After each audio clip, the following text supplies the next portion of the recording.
홍천의 한 농촌 마을. 마을에 설치된 펜스 안에는 쓰레기가 가득 쌓여 있습니다. 이곳에 모인 것들은 폐비닐, 폐농약병 등 농사를 짓는 과정에서 발생하는 영농 폐기물인데요. 수거되지 못한 폐기물들이 이렇게 산더미처럼 늘어난 것입니다. 농사 짓고 나면 영농 폐비닐 수거장이래요. 집화장.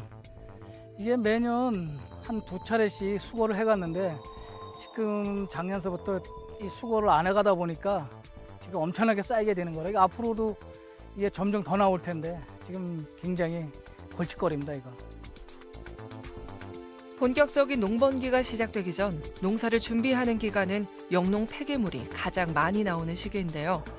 이전에 놓여진 폐기물이 정리되지 못하고 함께 쌓여 있어 그 양이 배로 불어났습니다. 폐비닐이 이렇게 계속 있으면 이 지나가는 차량이나 지나가는 게 쓰레기장인 줄 알고 쓰레기 투척도 생겨요. 그러다 보면 나중에는 진짜 쓰레기 산이 돼요. 연마을에 위치한 또 다른 집화장. 이곳의 상황도 크게 다르지 않았는데요. 폐기물이 수거되지 못한 채 쌓여 있는 것을 볼 수 있었습니다. 그 분리수거 부분은 말마다 지금 엄청나게 고전인데 주민들 잘못이야. 양심적으로 분리를 해서 갖다 놔야 되는데 지키고 있지 않으니까 안 갖다 온 거는 주민들 잘못이야. 그러니까 수거 대상이 아닌 물건이 들어오는 거죠. 저쪽에 보면은 고추 끈이 있어요. 고추를 묶어놨던 끈들. 아, 저거요? 바이더 끈 같은 거? 예. 저런 거나 이거 포토 트레일러 이런 거는 수거가 안 되거든요. 이건 바로 고물장사들이 가져가요. 집화장 배출 가능한 종류는 재활용 가능한 폐비닐과 폐농약병입니다. 그 이외의 것들은 따로 수거해 처리해야 하는데요. 분리배출이 제대로 이루어지지 않는 것도 수거 속도가 더디게 된 이유라는 것입니다. 재활용 가능 영농 폐기물 수거 사업의 경우 한국환경공단에 위탁하여 진행하고 있었는데요. 폐기물이 수거되지 못하고 쌓이는 이유는 무엇일까? 한국환경공단 강원지사를 찾아 자세한 이야기를 들어봤습니다. 영농 폐기물이 집중적으로 발생하는 봄철인 3월부터 5월까지는 아무래도 수거 요청이 동시다발적으로 발생하는 경향이 있어서 수거가 그 시기에 늘 어려운 점이 항상 있고요. 중국에서 폐기물 수입이 금지가 되면서 민간 재활용 업체 판매길이 막혔습니다, 많이. 처리가 어려운 점이 있어서 아무래도 재고를 계속 쌓아놓고 있는 문제도 있긴 합니다.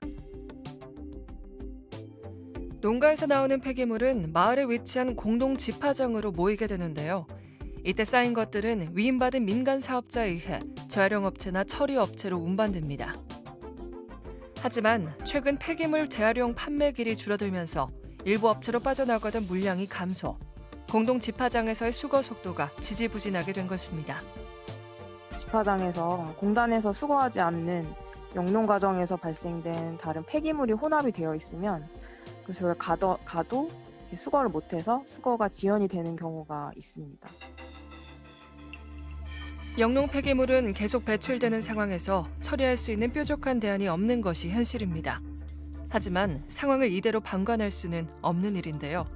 환경공단에서는 폐기물 처리를 원활하게 하기 위해 어떤 노력을 하고 있을까요?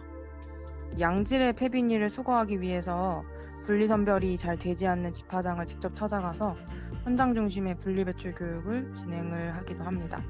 저희가 올해 하반기에는 작년보다 저희 공장에서 처리하는 이송량을 더 많이 늘려놓은 상태거든요, 계획량을. 그래서 여름 좀 지나면 아마 숙제가 많이 해소될 것으로 예상하고 있습니다. 현재 영농 폐기물의 수거 부지는 홍천뿐 아니라 전국적으로 크고 작은 불편을 낳고 있습니다. 재활용 업계의 부진이 그 원인으로 꼽히는 만큼 지역 자체 해결이 쉽지 않을 텐데요. 정부의 지원과 관심이 필요한 때가 아닐까 싶습니다.